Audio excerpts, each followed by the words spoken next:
Salut à tous, ici Adrien D. Aujourd'hui on est encore le samedi 30 mai 2020 et on va encore parler de ZRAM, histoire de boucler le sujet de manière complète. Comme ça on aura tout vu sur ZRAM. Alors, hier soir vers 22h, 23h, je vous ai publié cette vidéo ZRAM compresser la mémoire RAM sous Linux, démo avec Calculate Linux.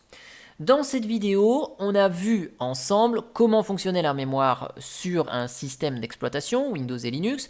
Quand on n'a plus de RAM, qu'est-ce qui se passe? Le mécanisme de swap. On a vu ensemble ce que c'était ZRAM et comment fonctionnait la compression. Et je vous ai montré les commandes, les prérequis au niveau du module noyau, au niveau des commandes, pour voir un petit peu tout ça, comment ça fonctionnait.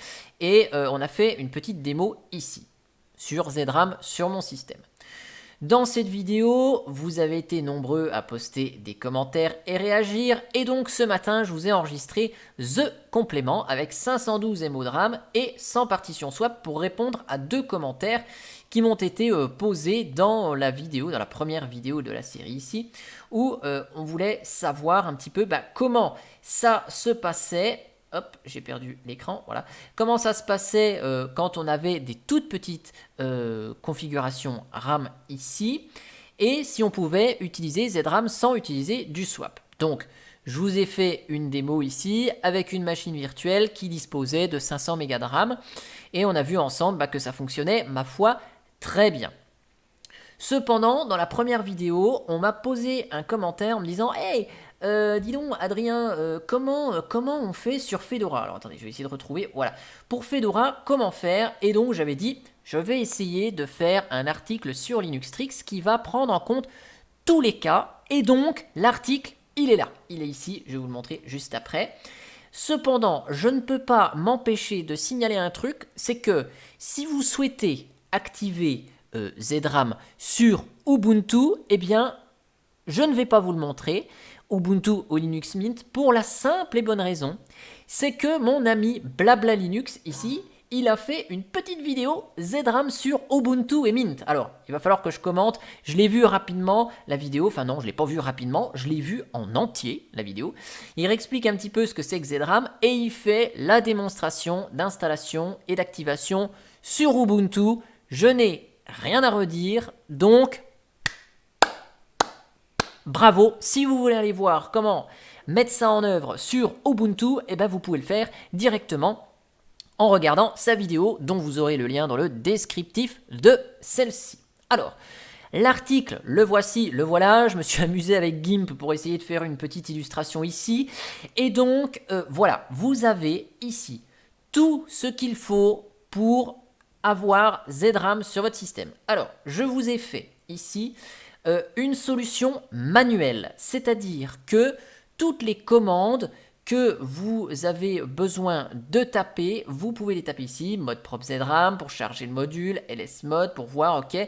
Donc là, je vous ai tout mis, comment définir l'algorithme de compression pour votre disque ZRAM, comment définir une taille pour votre disque ZRAM et comment le créer et l'activer. De la même manière, vous avez le pavé désactivation et destruction du ZRAM ici avec les trois commandes.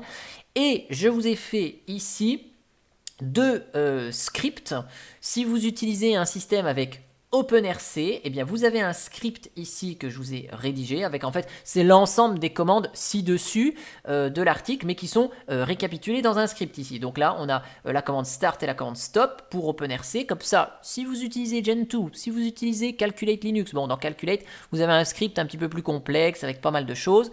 Ou si vous utilisez Devuan, si vous utilisez Artix qui utilise OpenRC, eh bien vous pouvez réutiliser ce script et vous avez tout ce qu'il faut ici pour l'activer. Et de la même manière, si vous ne voulez pas installer sur Ubuntu par exemple la solution ici avec ZRAM config, parce que ça n'a pas l'air d'être très flexible, et notre ami ici Blabla Linux nous a montré que hop, voilà, on avait 4 ZRAM qui se sont créés avec, si vous voulez, un certain nombre de mégas en fonction d'un CPU. Voilà, donc là lui il a 4 CPU, il a 4 Go de RAM, et bien il se retrouve avec la moitié de sa RAM répartie sur 4 ZRAM parce qu'il y a 4 CPU. Donc ici, Si vous voulez paramétrer finement avec les commandes ci-dessus, eh bien vous pouvez créer manuellement votre script systemd, votre service systemd. Là, j'ai créé 2 programmes, ZRAM Start, ZRAM Stop.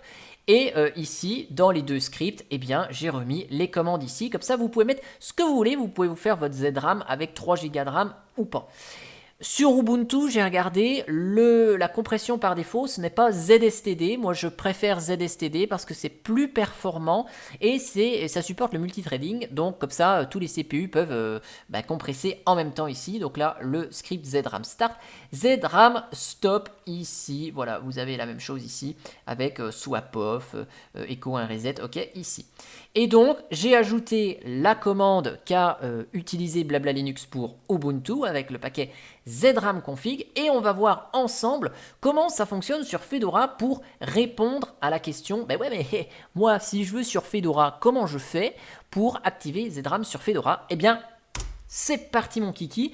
Je vous démarre ma Fedora que j'utilise tous les jours, enfin tous les jours en machine virtuelle. C'est une Fedora 30 qui a été migrée en 3132, bon petit à petit.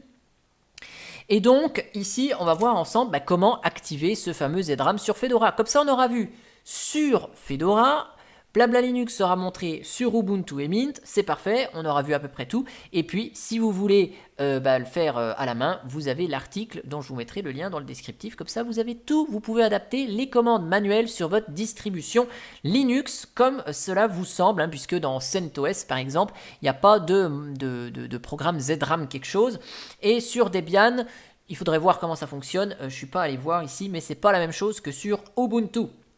Donc ici sur Fedora, c'est pas très compliqué. Il suffit d'installer le paquet, donc avec sudo dnf install ZRAM. Vous installez le paquet ZRAM ici, qui contient tout. Alors, je vous rassure, rpm-qa, je vous montre ici. ZRAM, il était déjà installé sur mon système par défaut.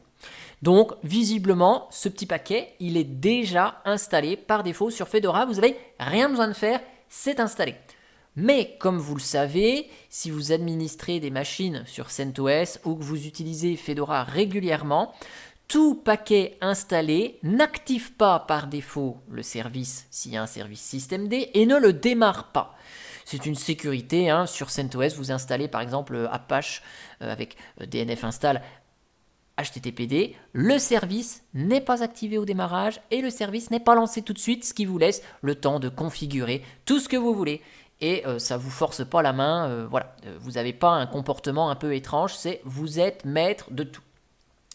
Une fois que ce ZRAM il est installé ici, eh bien on a un service qui s'appelle, donc il va falloir démarrer, qui s'appelle ZRAM Swap. Voilà. Donc par défaut, le service est désactivé ici et la description de ce service c'est activer le swap compressé en utilisant ZRAM ici. Okay. Donc là, vous voulez activer le ZRAM sur votre système ctl enable ZRAM service ZRAM swap.service, hop, il est activé et au prochain redémarrage, on a ZRAM et là, on va le start, on va le démarrer à la main. Donc là, juste, je vais lancer le moniteur système. Comme ça, vous allez voir que ici, j'ai 2 Go de swap sur mon système. Là, je vais vous faire un petit cat proc swap pour bien vous montrer avant l'activation. J'ai une partition swap 2 Go. Ici, je démarre le service. Boum! Et là, je passe à 3,4 Go ici. Et si je vous relance la commande, eh bien, on voit notre ZRAM 0 qui est là avec une taille de à peu près 1,5 giga. Alors, sur Fedora, si ça ne vous plaît pas, que vous voulez avoir plus ou moins avec le ZRAM, vous pouvez modifier. Il y a un petit fichier de configuration, je l'ai précisé dans l'article ici, qui s'appelle etczram.conf. Et dedans, donc, il y a la priorité ici, donc c'est la priorité qui est définie là. Donc, vous pouvez mettre une priorité moins élevée si vous le souhaitez. Et vous avez une ligne de configuration qui s'appelle factor, qui vaut 2 par défaut. Et donc, ce facteur, c'est le ratio pour ce ZRAM. Donc, Par défaut, c'est 2, ça veut dire que c'est 1 sur ce chiffre. Donc, vous avez un ZRAM qui fait la moitié de votre RAM. Vous pouvez mettre 1 ici, et donc en mettant 1, eh bien, vous aurez ZRAM égale RAM. Donc là, si je vous fais un système CTL, restart, ZRAM, swap, hop, regardez, toum, on passe à 4,8 gigas au total. Et cette fois-ci, vous voyez, on a le swap qui est équivalent à la RAM. Cependant, si vous voulez doubler, vous ne pouvez pas mettre ici 0,5, ça ne marche pas. Mais vous pouvez mettre par exemple quelque chose de... Voilà, vous pouvez mettre un quart de votre RAM. Si vous avez 16 Go et que vous voulez juste 4 Go pour votre ZRAM, et bien vous mettez un facteur à 4. Vous redémarrez le service et là, vous voyez, ça fait un tout petit disque. Donc là, un quart de 3 Go, bah, ça fait quelque chose comme 725 mégas, enfin 733 mégas, je pense, ici. Et donc, là, on a vu comment activer le ZRAM sur Fedora. Voilà. Ce que je vais juste faire, donc si vous en avez plus envie de ce ZRAM, bah, tout simplement, vous disable, vous désactivez le service et voilà. Et après, au prochain redémarrage, eh bien, on n'aura plus de ZRAM qui sera disponible sur notre Fedora. Voilà, donc comme ça, on aura vu ensemble eh bien, tout ce dont on avait à voir sur cette fameuse ZRAM. Donc, je vous remets le lien de l'article dans le descriptif de la vidéo avec toutes les commandes manuelles. Les scripts OpenRC systemd et la manip pour Ubuntu, la manip pour Fedora. Et puis dans l'article, vous avez les petites commandes voilà, qui vous permettent de dire voilà, swapon-s pour lister ici les infos. Ici ZRAM-CTL pour voir les infos ici et ZRAM-CTL output all pour voir tout. Les infos sur le ZRAM. Bien sûr, la commande ZRAM-CTL, si ça vous intéresse, ZRAM-CTL, je vous avais montré avec l'aide, mais vous avez la possibilité de modifier, grâce à cette commande elle-même, le chiffrement, la taille du ZRAM. Donc, vous pouvez utiliser la commande ZRAM-CTL pour faire ce que vous avez à faire. Ici, dans l'article, j'ai préféré utiliser les commandes toutes simples en écrivant directement dans les fichiers. Je me suis largement inspiré du service proposé par Calculate Linux pour écrire cet article ici. En tout cas, j'espère que cette vidéo, elle vous aura plu et moi, je vous dis à bientôt pour une prochaine vidéo. Allez, ciao ciao!